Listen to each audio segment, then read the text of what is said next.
Știm doar că suferim o presiune care devine din ce în ce mai mare și mai insuportabilă. Asta este evident și o știm pe toate vârstele. Și la vârsta mea, și la vârsta copiilor, și la toate vârstele. Da?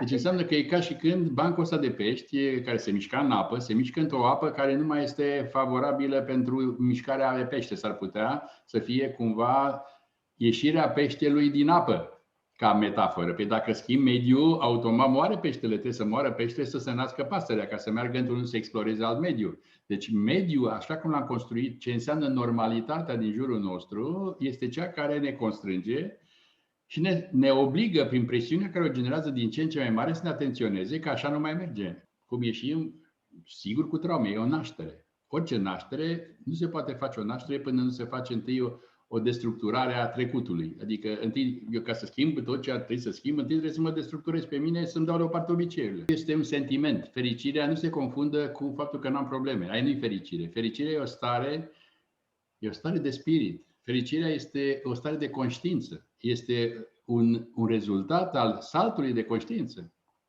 Ca și iubirea. Iubirea nu se confundă cu un sentiment sau, știu eu, cu o emoție. Iubirea nu e o emoție. Iubirea e o stare de conștiință. Când am empatie, să simt universul în ansamblul lui. Și universul ăla simțit în ansamblul lui îmi dă atâta energie că îi văd toate componentele, toate celulele și mă văd parte dintr-un întreg imens care este frumos, e altceva.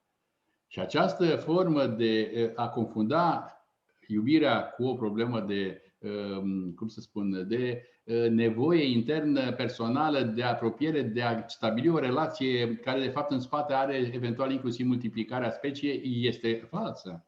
Este doar o formă de nuanțare a instinctului, poate, dar nu problema aia de care generează o relație care construiește un om și construiește un partener și prin partener mă dezvolt și dezvolt partenerul și împreună formăm o celulă, care celula formează la rândul ei o colectivitate la alt nivel de care ni l-am dorit. Dar eu am făcut ce mi-a spus, ne ascultăm după proceduri.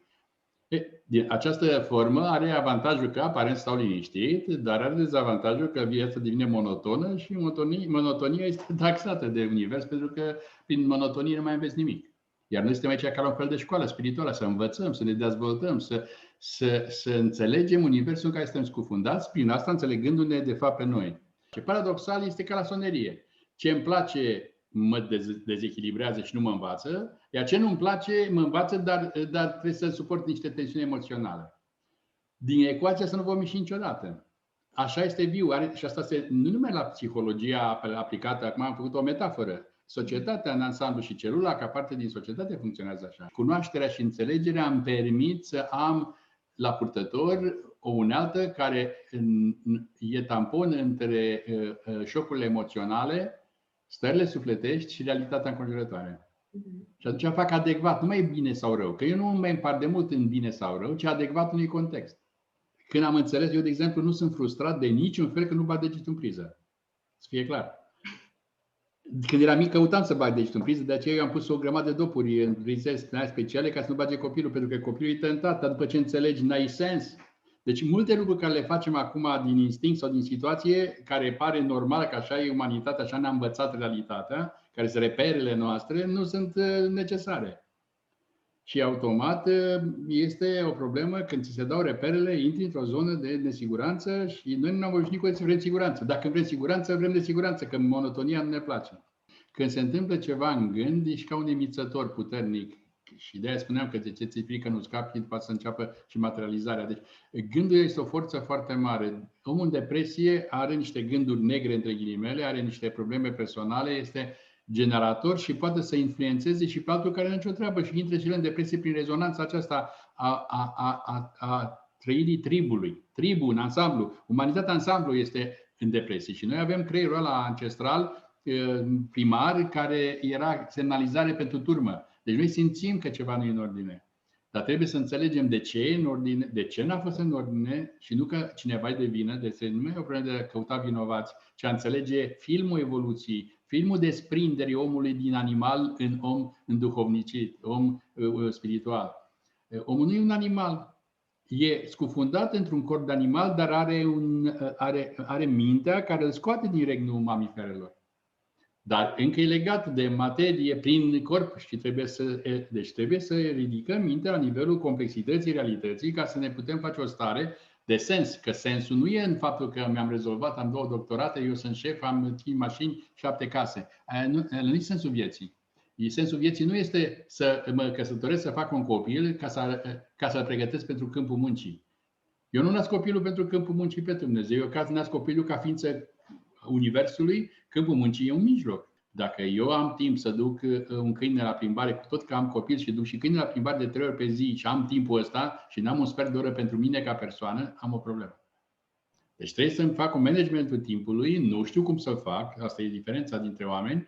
Unii înțeleg asta și partenerul trebuie să înțeleagă asta, că trebuie să-i dau autonomie omului respectiv când îi preiau eu toate datele și asta are problema el, că trebuie să înțeleagă că are de făcut și el niște elemente acolo, nu vine numai să stea la televizor și cu banii, deci trebuie să se implice în zona, deci automat, și asta nu se întâmplă încă în oameni care sunt pattern el-ea, ci în oameni sau în celule care încep să înțeleagă că sub forma asta, oricum dacă sare dintr-o parte în alta, nu găsește variația, ci trebuie să sară cumva să ajute ca celălalt să aibă timpul necesar și să fie ajutat să aibă el timpul necesar, dar nu timpul necesar să bântuie la bere sau în alte zone, ci timpul necesar pentru el, care înseamnă un pic de meditație, care înseamnă un pic de liniștire, care înseamnă meditație în sensul analiza limitelor unor cuvinte. Ce în o situație, adică în principiu să încep să mă cunosc într-o anumită formă și asta are nevoie de un training. Recreație. Recreația noastră este o problemă fundamentală. Până nu ne-am recreat și n-am ieșit din patul existent, este iluzoriu să îmi doresc sau să aflu niște probleme, deci trebuie cumva să incit dorința interioară ca să găsească timpul, motivația să înceapă drumul ăsta, pentru că drumul ăsta, odată început, trebuie luat creionul în mână, ca la clasa 3-a, între ghilimele, adică trebuie luat serios. Nu poate să-ți dea cineva niște rezumate și să stea, deci trebuie să începi să-l cauți. Problema respectivă este, există o altă cale. Altă cale înseamnă un tip de liniște interioară ca să pot să-mi formez mintea. Înseamnă să încep să mănânc cu altă mâncare. Adică să mă uit la alte informații, să caut alte relații, să caut alte convenții. Nu mai îmi plac relațiile, că tot timpul vorbim între prieteni același lucru, mai caut alți prieteni. Networking-ul vă permite acum să faceți altfel. Nu numai pentru rețelele astea matrimoniale, care sunt o aberație de altă factură, pentru că a distorsionat foarte tare împărăție relații, uite cum este la tine în acest podcast. Persoanele care se adună în podcast pot fi eventual și cele care se vor putea aduna a discuta și de alte subiecte ca să înceapă să se hrănească cu informații de altă calitate, care mintea le prelucrează și dă context ca să poată să lărgească contextul. Să te duci într-un spațiu în care n-ai fost niciodată. Deci dacă ești de la umanist, să te duci să asculti niște prelegeri de știință, chiar dacă nu înțelegi nimic. Când și iați niște oameni care au bucuriile lor. Lumea nu știu de ce are senzația că dacă lucrezi formal și ai capacitatea să înțelegi formula și descoperi un lucru nou în matematică care utilizează mai departe umanitatea, schimbă umanitatea, aia e o problemă neemoțională. Păi e o emoție acolo extraordinară. E așa cum are pentru cineva un tablou, pentru celălalt e o formulă. Deci, dar eu nu știu, am senzația că numai ce fac eu este uman și este emoțional. Einstein cu grupul lui era, cum să spun, terorizat de ideea. Păi nu-ți dai seama că relația e obscenă. Ei aveau vocabular, ei înțeleseseră că în clipa în care formula este frumoasă, ca să fie o formulă frumoasă pentru un om de umanism, e un, cum să spun, așa, o joacă. Nu, dar ei simțeau frumusețea din spatele spre, pentru că simțeau cum formula îi deschide o lume.